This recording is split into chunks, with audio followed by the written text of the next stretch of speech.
Hopeful for tomorrow, good enough today. Oh yeah, hopeful for tomorrow, good enough today. Hello, everyone. Welcome to Good Enough Today, the podcast where we share stories for people who are showing up authentically, even when life gets tough. I'm your host, Cheremma Lee, and today my special guest is the man, the myth, the legend, a community activist, a leader in his household amongst people, a man with an amazing story. I can't tell you, I'm so excited about this guest, Mr. Antony Jackson. Hello. How are y'all doing? you today?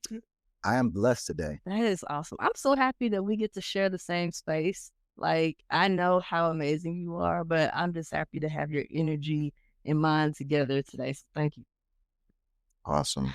It's an honor to be here, and thank you for being here as well. Awesome. Awesome. All right. So we start every episode the same way.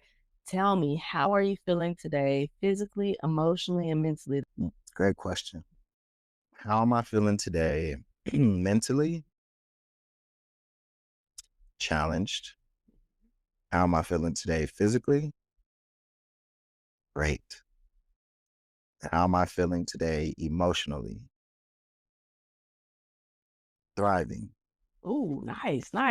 Okay, so if you would, and I'm happy that you answered it this way because I'm going to ask you to put a number to it, but I want you to put a number to challenged.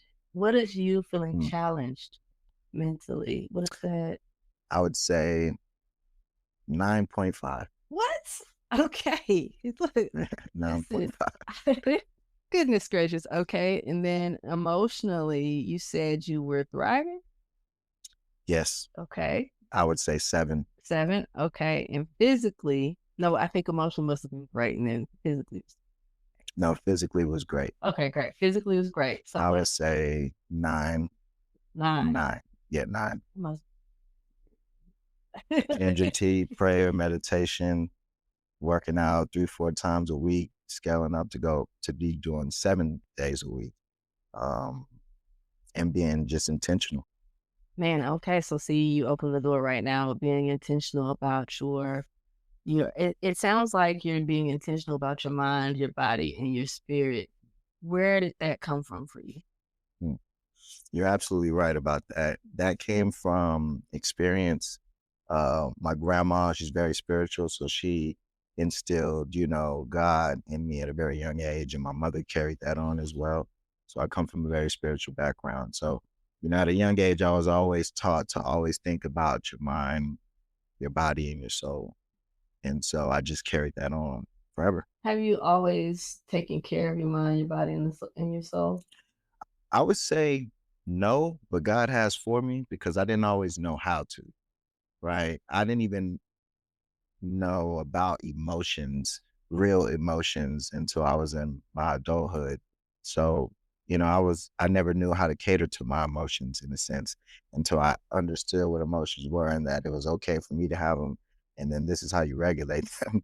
I learned all that into my adulthood. Okay, see, you're giving me too much now. You're giving me overload right now because how did you get into adulthood without understanding emotions or that, like, which emotions you had? Tell me a little bit. Respect. So I always move with respect and love. And so I never got into situations really because I always respected people and I always moved out of love. And so that really carried me through until I was able to understand I have my own emotions. It's okay to not feel good. Um, and what do you do when you start to feel certain emotions as a man? Oh, that's so interesting because, okay, well then what, when you got into adulthood made you start to realize that, hey, something's going on and I need to figure out what these emotions. It was more of me just having the spirit to want to learn more about myself so I could become better. Also, because I have kids and I had young boys and young girls to raise, and I wanted to be well versed in all aspects to be a great parent. And so I guess you could say that my kids inspired that for sure. But it was also me just wanting to be better for myself to reach my fullest potential in life. Now, I didn't mention we can now because I usually do and say we're going to strip that away. But you founded We Can Now. Can you tell us a little bit about what We Can Now does? Yes, We Can Now is a nonprofit organization, 501(c)(3) in Austin, Texas, that works in our homeless space. I have lived experience with homelessness. My mother had me at the age of 16. She left the house, never went back. And so that spiraled us into homelessness when I was just a kid. Lived in the Salvation Army, lived in like domestic violence shelters, like Safe Place on Grove Street on the south side, kind of bounced back and forth between those and like some cars and some hotels and just every form of homelessness until we finally made it to the projects.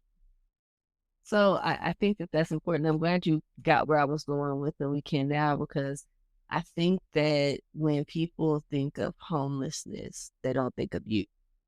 Right, they see you looking here and you're polished, you got it Yeah, together, and we don't think of homelessness as the family trying to make it and going through struggles, right? We think of it as maybe someone who made a bad decision. right. Can you tell me about, one, how you felt growing up being homeless? And then we'll talk a little bit about the mentality and the things that you've learned, and of course, I'm gonna get more into who you are and how this works. Absolutely. Experiencing homelessness as a kid made me feel out of place. It made me feel insecure. And it made me feel like I was less than just being in the environment, and looking around and seeing people who had things that you didn't have. So it always made me feel like I was like second class, or second to other people in the community. Do Yeah. you feel like that has impacted you as you've grown into adulthood? Absolutely. It's impacted me because most people always say like I'm a very humble person. And that comes from my humble beginnings. And so like I can never get too high. You can give me $1 million at one time and I'm gonna be the same person because of my humble beginnings, like where I come from. So it definitely has impacted me all the way into my adulthood. Do you see yourself, like, as you attain more, still having tendencies that don't serve you anymore? So still having a mentality of not having things, right? Mm. And not recognizing, how does that kind of work? Yeah. Oh man, that was one of the challenges. It's like survivor's guilt, right? It's like going from nothing to something. But it really wasn't that big of a challenge for me because like I understood my purpose at a young age and I understood that God was using me and where he was going to take me.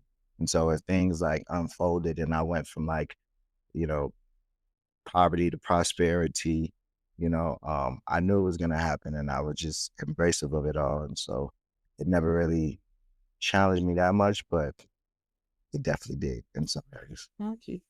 Now, you mentioned knowing what your purpose was. How did you know what your purpose was at such a young age? And then did you initially embrace it fully, or were you kind of skeptical? No, I wasn't skeptical and I did embrace it fully. And I believe it's because I just understood at such a young age and purpose that I understood was like, I always had a big heart. I always loved people. I always loved community and I was always solution based. So at a very young age, I was who I am today, which is like creating solutions and impacting people and places for the better. And so like, I've always done that, just it just looked differently. Sometimes it was on the basketball team, sometimes it was just in my own home with my mother or my siblings, right? Sometimes it was with friends and others with community members and people experiencing homelessness. So like I always have done things my entire life in kind of like the same manner, which is out of love to create solutions and to uplift people. Now, how did you get such a loving heart? Was it just family wise, or you felt like you were born that way?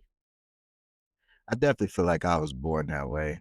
Like, I feel like it's a gift, and the reason why I feel that way is because, like, I've went through some things, and I don't mind going through some things that I know have the, capability of, like, challenging your heart, and I don't mind going through and, like, I can go through these things and still be me. Like, say, for example, like, I could put my heart on the line to be in a relationship that I know, hey, it might break my heart, right?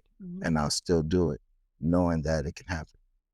Man, okay, so you're much better than me. I'm gonna have to when we get off camera, we have to have some mentorship on putting because I'll be like, oh no, no, no. Let's say I'm not saying that I'm looking for it to break my heart. I'm just saying I you're understand that willing it to can take the happen.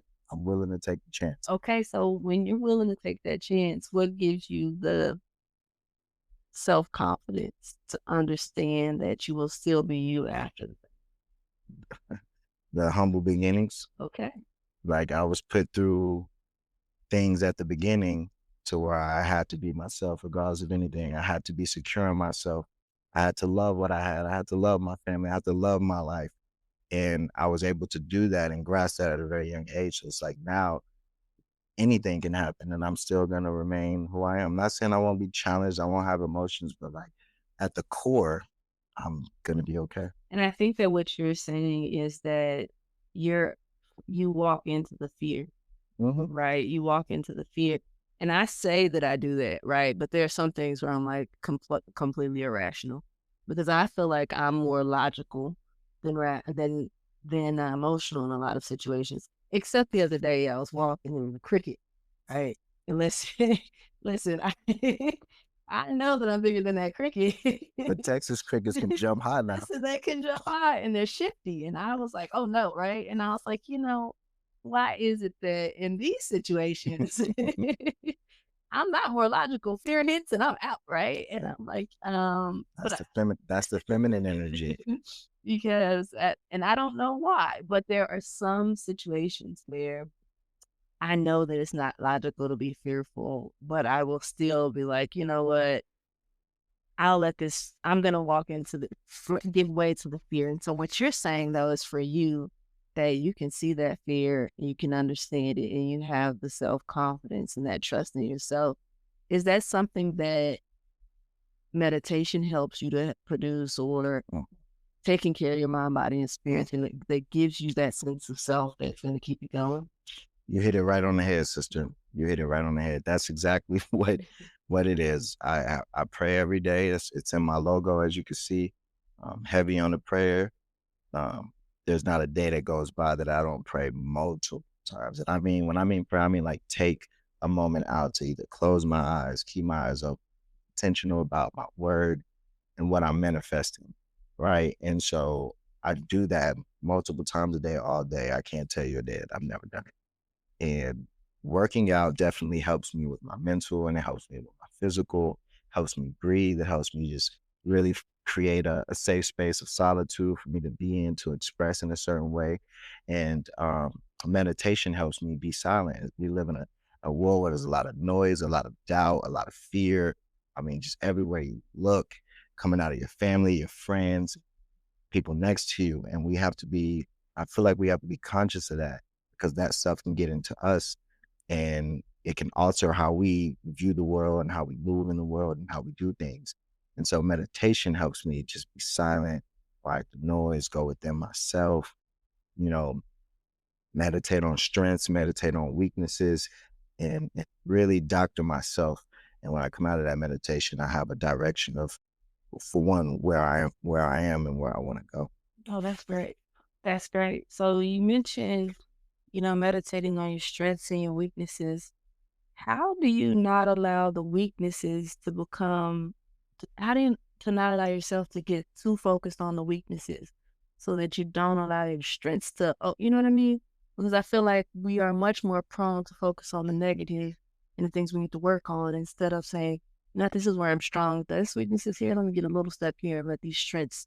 But it sounds like, and from what I've experienced being around you, your strengths are what you focus on and those weaknesses you kind of just chip away at, right? Yeah, you hit it right on the head again. You know something.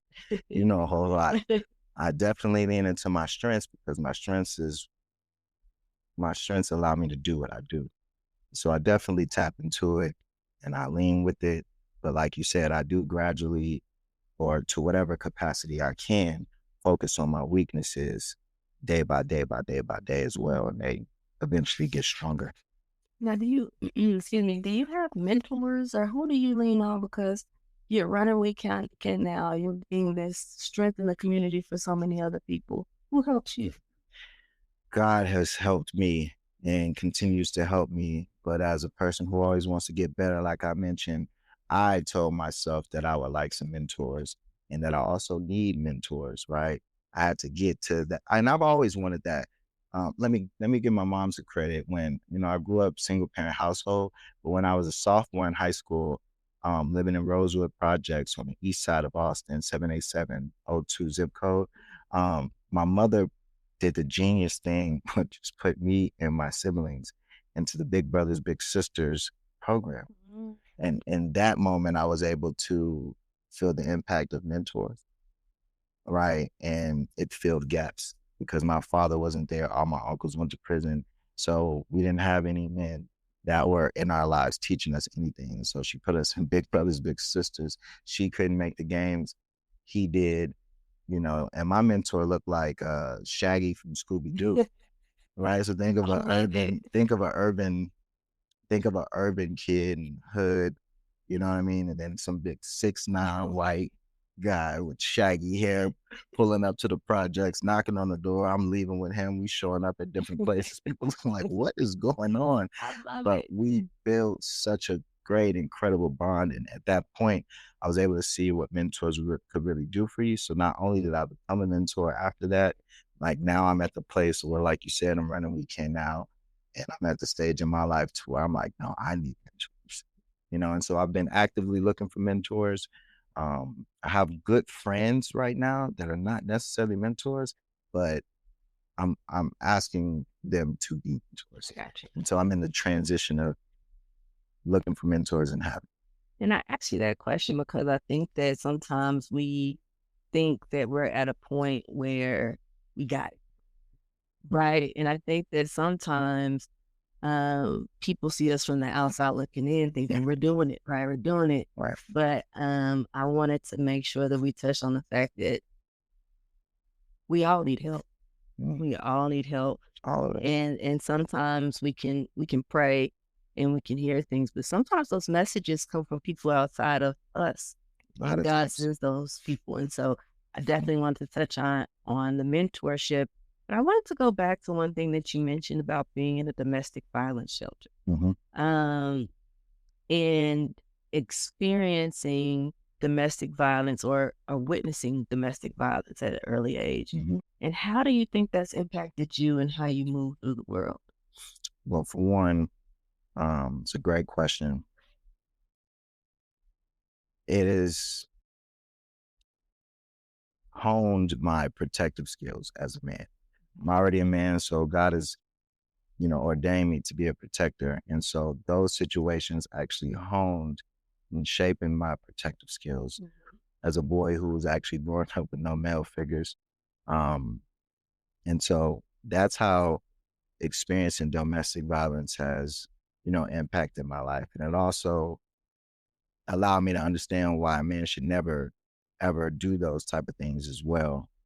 Um, but I have to say, like, I was a 10-year-old kid fighting grown men because I'm the oldest in the house. So I'm really the man of the house because I live there 24/7 with my mom, and she leans on me to do big boy things, right? And so at 10 years old, I was fighting grown men because they were putting their hands on my mother in front of us.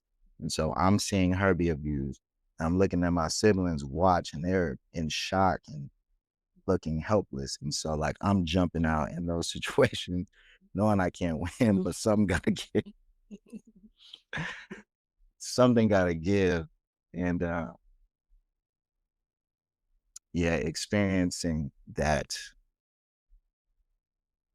shaped my protective skills and allowed me to understand the importance of like what a real man is like and what a man who can regulate his emotions and problem solve and protect and provide, right? What that really is supposed to look like because I seen a person who is incapable. I seen what that looks like. So No, I think I hope I that's made very sense. no, it made a lot of sense. Trust me. And in one of my former lives, in my former careers, I was a domestic violence advocate, right? I represented victims of domestic violence. And I think that we don't, usually we hear from the victim, right? We don't get to hear from the family. Mhm. We don't hear the perspective of the child or the person that is on the outside looking in, right? And how it impacts them moving forward. I know we can look at the studies of children. What I find interesting is that in some cases, people who have seen domestic violence, they turn into abusers too, right? Mhm. And you have chosen the opposite way, and to live and lead with love. Oh yeah. And I first off, it's commendable. But I think that I hope you recognize that that strength is something that a lot of people don't get from their journey, right? Because there's so much anger in going through that. And I did hear one thing though, is that you would get out there and fight people new, Oh yeah. right? And so were you scared then? Absolutely. Mhm. These are street guys. You know, these were grown men, physical bodies. I'm only 10 years old, so I'm 4 feet or something like that, 4 or 5 or however. These are 6 foot men, and they very much knew, like I was like a fly, like they just thumped me and I'm like, they didn't have to. Some of them, it was actual real fights, like fists and things, because I started to get tougher and I got to make something happen because every time this happens, I do this and nothing, we don't win. And so like, it really had me learning how to protect at a very young age. And,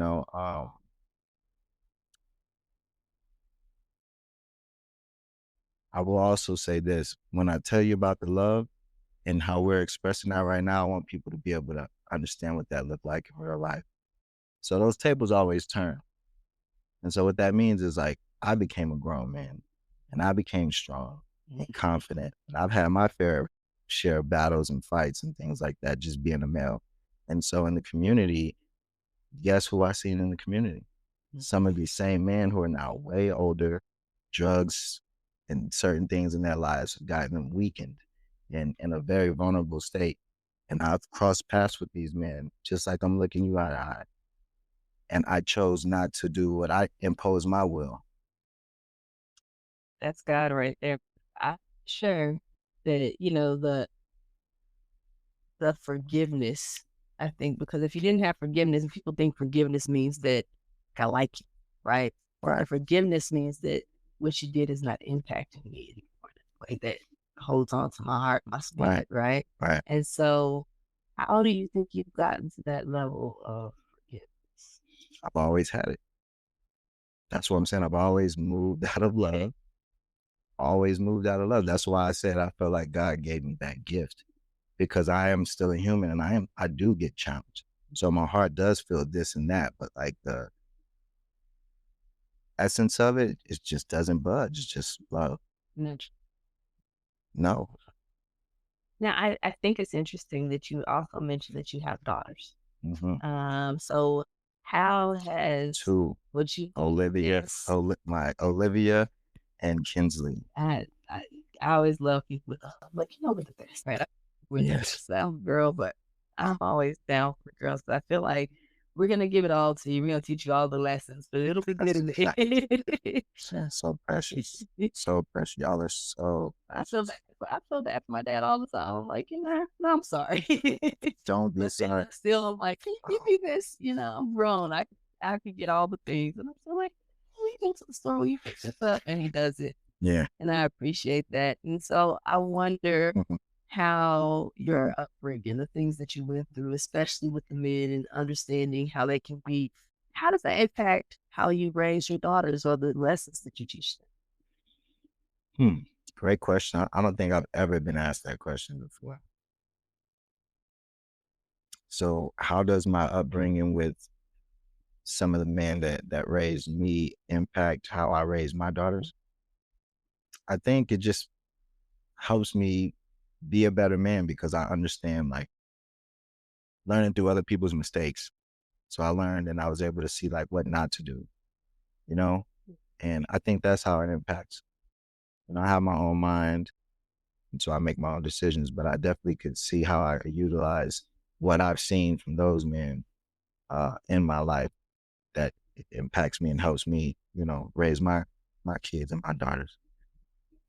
So you go out to the community every week and plus some, right? To go and you reach out to homeless people and you're sitting with them, you're talking to them, and you're listening to their stories and then also trying to help in any way. Mhm. How do you deal with one, not being able to help everyone? And then two, how do you keep going when things get to be a lot? Um, I lean 100% into my purpose.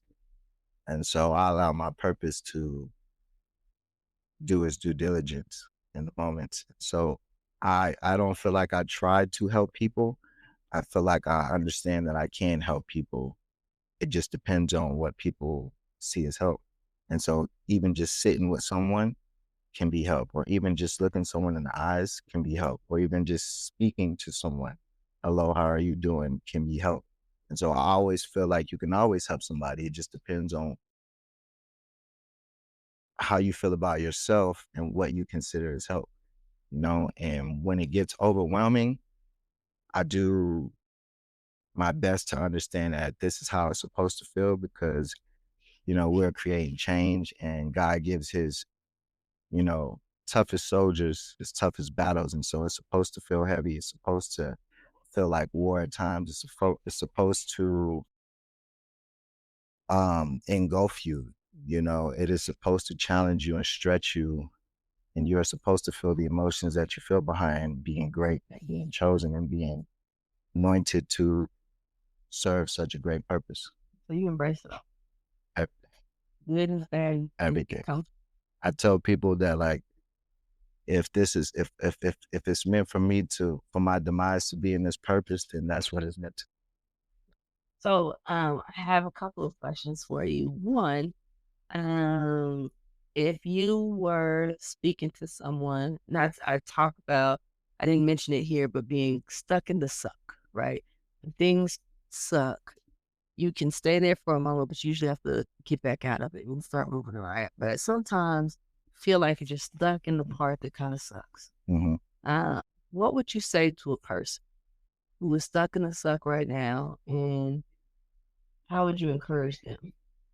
I would say embrace it just like you would embrace the win when you're up and everything is good and peaches and cream, and you lean all the way into that and you feel every emotion and every fiber of what comes with that. I would say do the same thing when you're stuck in the funk. Embrace it, lean into it, appreciate it, because if you're experiencing it, you're absolutely supposed to be experiencing it for a reason and for a purpose. And so when you lean into it with all that you have, you'll learn to understand why you're there and what God wants from you, wants you to get out of that situation, which always equates to you becoming greater, stronger, better, and reaching your fullest potential in life. Amazing. What's bringing you joy right now? Serving, being a man that serves purpose, that has a purpose to fulfill. You know, it's so interesting because I am in awe of people who know what their purpose is so early in life. And I wonder, excuse me, if you could put into words for the people who are walking through the world and don't understand what their purpose is. Because I believe wholeheartedly that everyone has a purpose. Hmm. If you're here, you're breathing, you have a purpose in this world. And I think that sometimes we get lost in the videos and the self-help and the things, right? Hmm. Um, how would you describe what feeling and knowing what your purpose is? And then the people that are looking for their purpose, how would you encourage them to try to figure that out? I would say mm, figuring out what your purpose is for me looks like what God wants me to do and what not what I want to do. Right. So I might want to go play basketball games and play ball all day because that's what I love as a person. But God might say, no, I need you over here being a CEO for Weekend Now so you can help the people I need to be helped. And so that also leads into what purpose is for me, which is being used for the greater good of this world. And when you think about purpose, God is going to take care of you for fulfilling your purpose, which is what he has for you. But it's not only going to take care of you, it's going to take care of a multitude of people.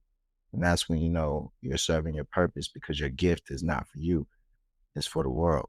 But you will benefit from your gift tremendously as well. But it's not just for you, it's for others to benefit. And so that's what I would say, you know, purpose is to me. And how you find it is you ask yourself, what brings you joy? You know, what brings me joy is seeing somebody happy. What brings me joy is seeing somebody go from bad to good. What brings me joy is seeing everybody have a, you know, equal piece of the pie, and everyone's healthy and reaching their fullest potential. And so, and my purpose, these are the solutions, you know, and this is what I see. And that's what brings me joy, is that I'm a man with purpose that God gave me, and you could clearly see what your purpose is doing. That's amazing. That's amazing. I told you guys he was awesome. What's hard for you, right? What's hard for me is mentally getting hard out of my mind, because it's not hard. I think I put those restraints on myself in a human way. You know, challenges, you know, I love challenges. And so it's not hard, honestly. We just make it seem like it's hard for whatever reason that we want to, you know, say it's hard for. Oh, it's hard because I don't have money. It's hard because it's not hard at all. Those are just excuses. And so that's what's hard for me, is getting out of my own mind and putting those restraints on myself that kind of slows the process down, or just allows other confusion to come in while I'm serving purpose. When you're serving purpose, it's black and white. It is what it is. You don't have to worry. You don't have to do anything but just be. And so while doing that, I get in, the human side gets into a monk. Yeah, you're a monk. You have this zen about you, right? You have this zen where you don't want to get too high, you don't want to get too low. But I think I like this discussion about it being hard, and how sometimes we complicate hard, is what you're saying, is that we make it, because I think what starts to happen is the emotions come with it, right? You start to think, well, why am I having to do this? And pressures from others. Yes, and then you have the people and expectations from other people. And you're like, well, hold on. And then you start to get some resentment, then you get some anger, you get some fear, you get some, you know, all these emotions come in, and then those emotions become much harder than probably the problem actually is. Go ahead. Come on, sister. So when we talk about being hard, because I'm thinking about this, right? And then we were talking beforehand about how I've gone through this journey about being sick, and I'm like, you know, being sick is hard, right?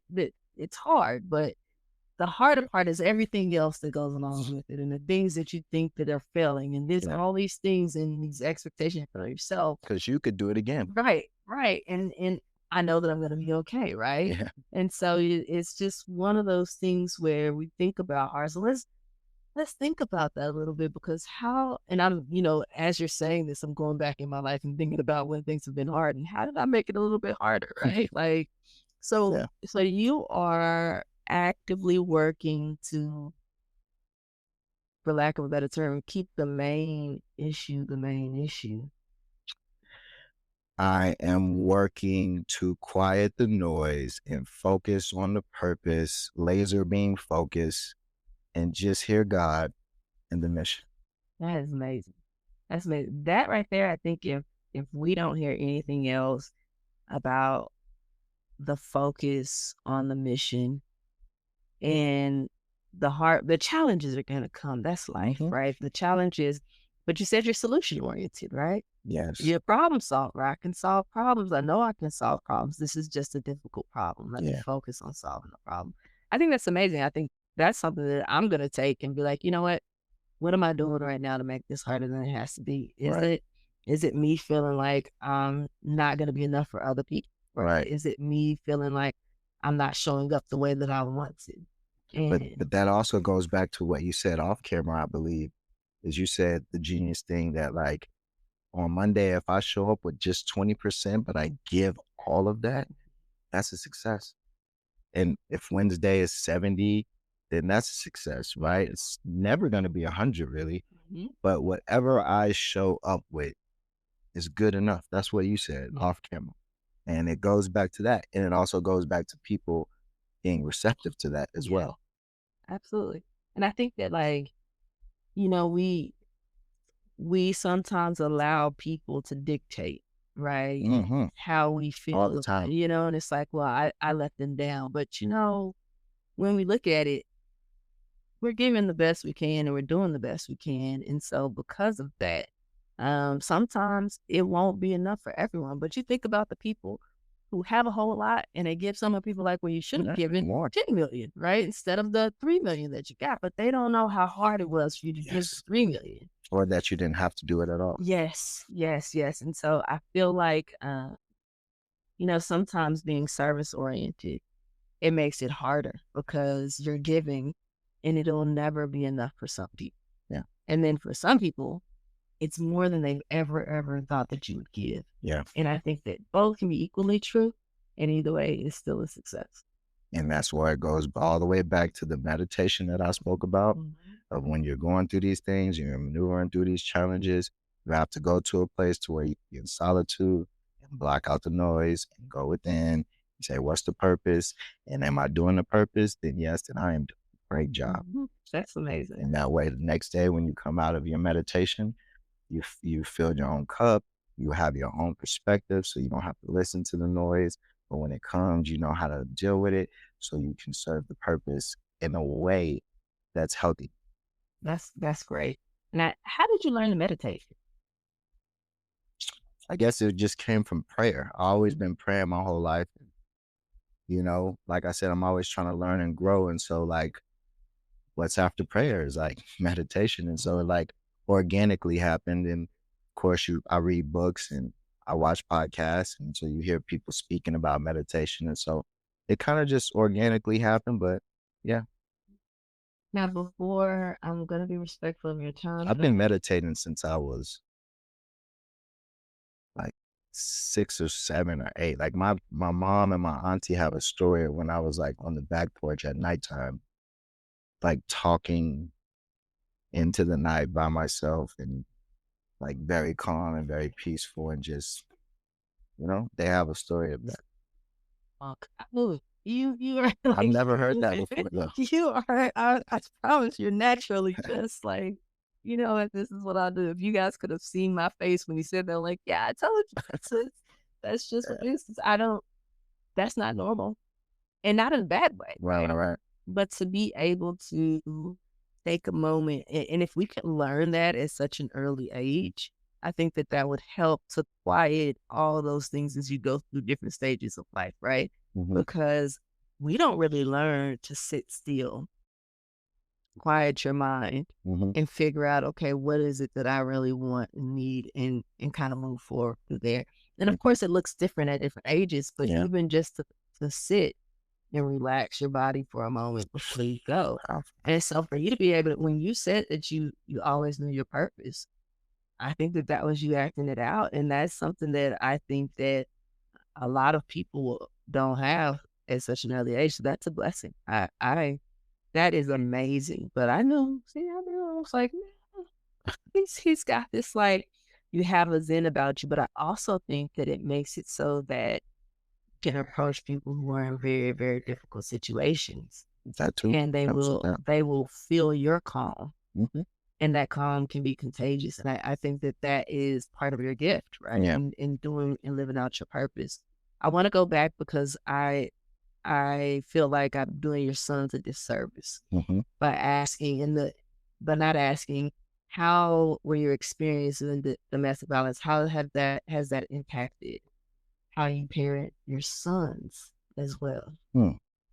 Never been asked that question either. Um, I don't think domestic violence has really impacted how I raise my sons. And if so, like subconsciously, it probably just makes me a little more intentional on raising them in the right way, making sure they can manage their emotions, make sure they get the information, make sure they're able to like use their own voices as a young age at a young age so I can learn them so I can guide them the right ways. You know what I mean? So in that way, honestly. Yeah, I think, and I wanted to say that because I think that, I mentioned the girls, but I think that it probably impacts how you parent generally, right? Yeah. And parenting with love and then an Yeah. understanding of managing those emotions both ways because offenders can be women as well. But I think that it is very, very impactful in how you move and then how you show that love to your children and then how they express that to other people. So what you're probably doing is just being a great example, right? Of Yeah. what happens when I get upset, Right. right? What does that look like? Because our children and our communities mirror our attitudes, right? And so I always think attitude reflects leadership, Captain. That was from like Remember the Titans. So, and I think that that's probably how it goes. But I definitely didn't want that to go unsaid. Now, What that looks like in real life, like with my 5-year-old son, who's a junior. God gave me a junior. He's he's my son. He just turned 5, Antony Jr. What that looks like with him in real life, so people can actually get a visual, is like he's still in like baby mode, right? And so as his father, I get to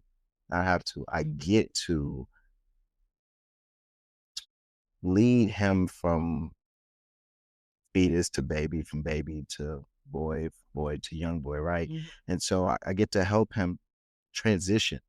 And so right now, when he cries over things that he shouldn't be crying for, like he didn't hurt himself, right? He's crying because his sister won't change the channel on the TV. I have to sit him down, get eye level with him and tell him like, son, it's okay to cry, right? Because as a man, I'm like, man, stop crying, you crying. That's how I feel inside, right? But how it comes out of this is like this, son, it's okay to cry. It's okay to feel what you feel. But right now you're crying over something that you shouldn't be crying over, right? Like that's helping him understand how to regulate his emotions. It's okay to cry. That's a natural thing. You can't cry over everything, right. you know? And so that's what it looks like.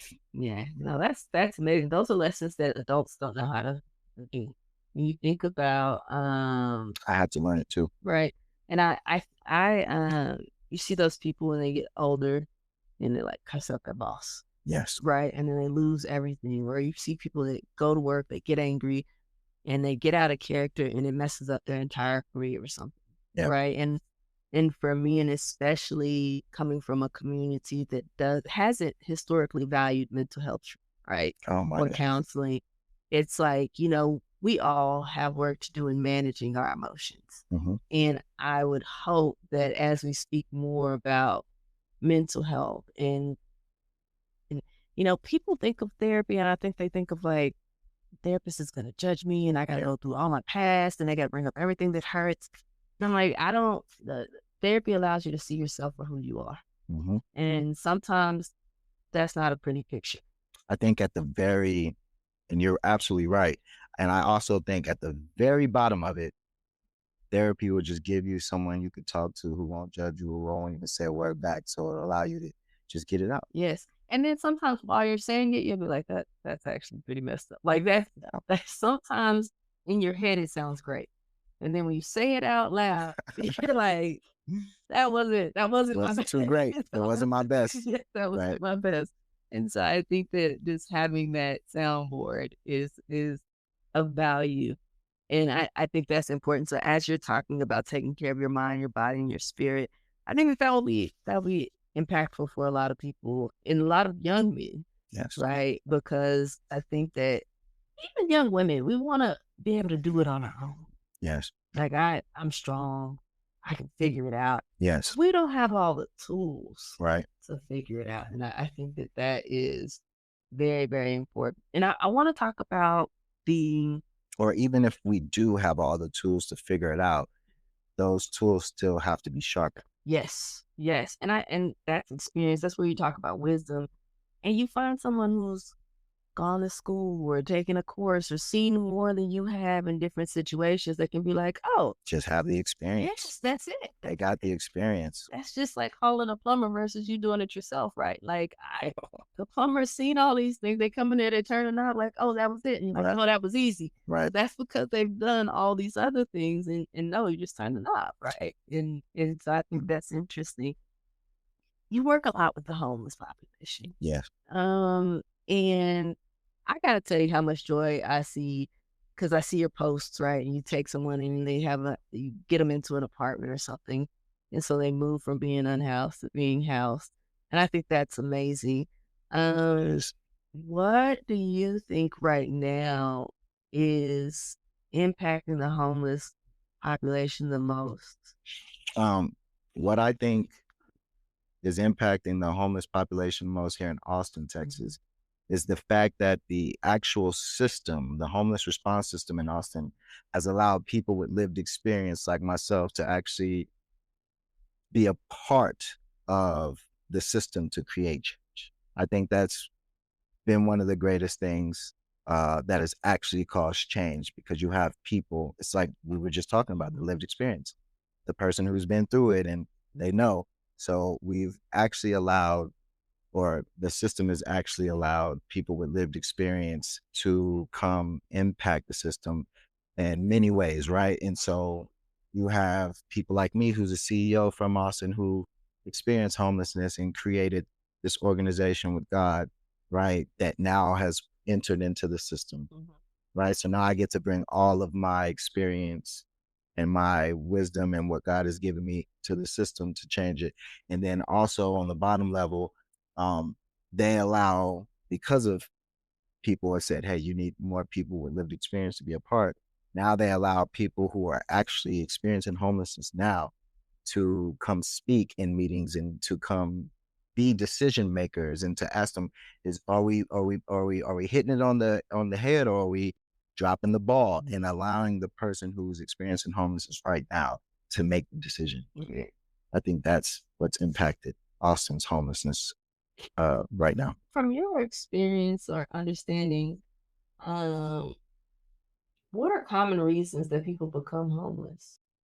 That's a great question.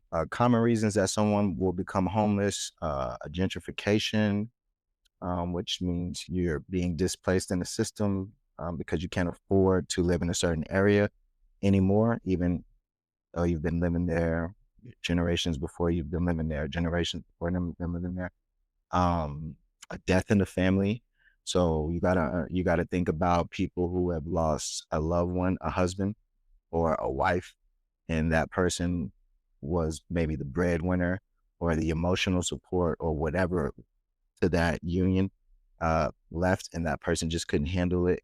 Right. You got to also think about mothers who may have, or parents who've lost kids that they haven't been, and so they turn to alcohol or drugs or something. And then, right, also foster care. A lot of people don't know that children in foster care, once they turn 18, it's just like you open up the door and say, hey, you're 18, you don't qualify for these services anymore. And you got to figure it out. And like when you're 17, no one is sitting down saying, hey, you're about to exit out of foster care, so you should be thinking about a job or where you're going to go or what you're going to do. They're not having those. That's not a popular thing in foster care. I'm not saying that no one does that, but it's very seldom. And so you have a lot of people who turn 18 and they've been in foster care since 11, 12, 15, whatever. As soon as they turn 18, it gets cut off. And so now they got to literally leave that house where they were, and they end up being homeless because they don't have a plan, they don't have a job, they don't have this, that, and now they don't have a support system. And so those are a couple. Other ones are like, you lose your job, you get laid off. So just imagine being on a job 5 years, you're doing good, you're paying your rent, you're doing everything you're supposed to do, you're living comfortably, but then the economy changes and boom, you get laid off with 500 other people who get laid off. Yeah. And you wasn't even thinking it was going to happen. You don't have a plan. Maybe you even do have a savings of $20,000, but the economy is changing. So you're out there trying to find this, find that. You gotta have an income. You ain't finding a job fast enough. You're eating that savings up, and you don't have family or friends because you moved from California to Texas or wherever, and all of those things play a huge part in when something happens abruptly in your life, becoming homeless or not. So, and then the last one I must say is mental illness. A lot of people just have mental illness. So how do you expect someone who is has a mental illness to be able to navigate through these systems that we do? Yeah. Like for someone who doesn't have a mental illness, it's like, oh yeah, I could go to a job, fill out an application, I could drive here, go there. They tell me to be here on that time, I'm there. But a person with mental illness can't do all those things. So how are they supposed to survive in this and that? In Austin, we don't have a huge mental health support system. We just have integral care. And so I won't go too deep in it, but that's why you see a lot of people out there talking to themselves at the lights. You think that it's a drug. Right. You think that they did drugs and now they're out of their mind. No, they've had a mental illness and they just happen to be, and it's not being treated. And now they're homeless and now you can just see them. So what do we do about it? We do exactly what we're doing right now in Austin, which is bringing all stakeholders and all of the community and bringing everybody to the table to have the conversations about homelessness, which is the racism, which is the inequities, which is the displaced placements, and we'd be totally honest about what we've done and how we've gotten to the issue.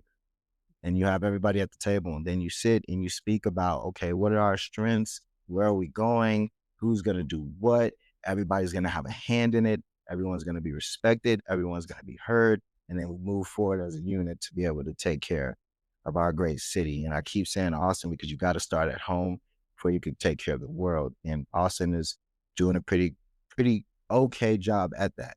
And we just celebrated something yesterday with all of the stakeholders, like the mayors were there, Kirk and Steve Adler and Echo and philanthropists and nonprofits were there. And we kind of celebrated like that we have moved the needle because of these changes that we've made in Austin, which the rest of the country is not on. We're actually the leaders. So that's what we do. That's amazing. I think that I wanted to highlight that because sometimes we have these notions, right? And I don't know how many people understand how close most people are to being homeless. Yeah. Right? Mm-hmm. Most Americans are one emergency away Mm-hmm. from being homeless. Yeah, like 77%. Yes. And I think that, we see people and we feel as if, oh, something happened or they did something bad and this happened. Sometimes life comes at you really, really fast and you're not prepared for it. Mm-hmm. And you don't have that community to be able to help you. And you don't know where to find the resources. I can give you an example. The last time that I experienced homelessness was 2014, and it went like this. I was in college for 4 or 5 years straight, and I'm older. I'm making my own decisions. I'm that 21-year-old boy. I got a car at the time that I paid for myself, so I feel like I'm doing something. Certain adults in my family don't even have cars, but I'm off in college playing basketball, and I'm going forward in my mind. I've already been a big brother to my siblings. I've done so many things with my mom. Now I got to focus on me. This is the mindset I'm in. And so I'm out there in the world going to college, playing basketball. And 2014 I had one more year, 2015, and I would have graduated. But 2014, when I would go back home for my breaks, I would say, man, it's rough for my right now. We'd be here, we'd be there. We have family members place. So when I'm going back to school, I'm thinking about that. And 2014, as that year ended, we had a couple more months left. I said I could either stay on this dorm and be fed and be housed for free because of scholarship and play. That's how I said it, right? Or I could go home and take on this head on right now, which if I stay, I'm still going to have to do this. I made the decision to go home because I said, this is more real. You know what I mean? I don't want to waste no more time. Mm-hmm. If I waste 2 or 3 more months here at school, I could have been doing something over here that's going to help my situation. I packed all my stuff up in my Cadillac sedan DeVille. I still have it. I drove home. I was so disconnected from my family. And when I got home, I drove 7 hours. It was from, I went to Wally College at the time, HBCU, Marshall, Texas. I drove there home to Austin, which was 6, 7 hours. I get home at like, I don't know what time. It was nighttime, 9 p.m., something like that. I called my mom. Hey, mom, I'm home from college. Where you at? I need to know where to pull up at. And she's like, well, me and your sister are in a women's shelter and they don't accept men. And I was like, right from there. I was like, oh, okay. Well, are y'all good? Y'all straight? All right, cool. Okay, well, I'm home, so I'll see you tomorrow. Click, and then homeless. And that lasted a whole year and a half. Oh, my goodness. My goodness. Or a year and a quarter, like a year and 2 or 3 months. Where did you sleep? In the car. That's the picture that I have out there on this wall. And I want you to look at it so you could also see the spirit in the eyes. So it'll put things in perspective as well when you get the visual. I have videos of that and everything. For whatever reason, God just said, take pictures and record. Yeah. I'm like in a car at like 2 a.m, just snapping pictures and stuff. It's crazy. I don't know, but not crazy, but I know why now. Yeah. No, and I think that's a lot of people's story, right? You have a plan and the plan does not go the way that you thought it was gonna go. And then what do you do? What do you do, right? And you reacted to that. But look at you now.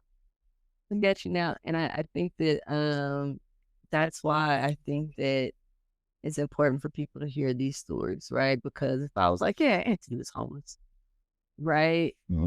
We discount what kind of homeless you were. You know what I mean? Like, it's like he was homeless, but he was sleeping with his, on somebody's couch. Yeah, which is still homeless. Right. And I'm like, yeah, no, but you don't understand what that is for people. So how can we connect with We Can Now, and what can we do for We Can Now? Yeah, so you could connect with We Can Now through website, which is wecannow.org. We're on all social media platforms, Twitter, LinkedIn, Facebook, IG, TikTok. We Can Now is the tagline on all of that. Our office space is 5426 Guadalupe Street in Austin, Texas. Or you can email me, and all of this information is on our website. So you can get our phone number, our emails, our location, and all of our social media tags all in one spot at the website. Amazing. Every Sunday, you guys are out, right? Every week we have volunteer opportunities where we encourage the community, especially those who want to learn more about homelessness or just impact their community in a way, to be able to come out every single week to be boots on the ground and to speak and, be in alignment with people that are out there on the streets that they either pass by every day going to work or whatever. Really get an understanding of what homelessness is and to really be able to help someone up. So that's every week at Sunday. Locations do change, but right now we're at San Marcos and Cesar Chavez, the intersection right next to the library, across from the yoga shop. That's amazing. And the last question is always the last question. What does good enough today mean? What good enough today means to me is that every single day I am good enough, regardless if I believe in myself or if I'm getting it from outside sources. Like every single day God gives me a day, I am good enough to be just exactly the way. See, that's a great segue. You should do the outro instead of really, because you took all my thunder. Not really, but I appreciate you coming, being here and sharing your story and giving insight into who you are, why you are the way that you are, and the impact that you're having. You're a blessing to me and to everybody else. So I just want to thank you for that. And I also want everyone to know, and the people out there to understand, that even if you are stuck in the suck right now or things aren't going the way that you are, there are people out here that love you, that want you to do well, believe in you, and understand that while it might not be great today, we can stay hopeful for tomorrow, but you're absolutely good enough today. Hopeful for tomorrow, good enough today. Oh yeah, hopeful for tomorrow, good enough today.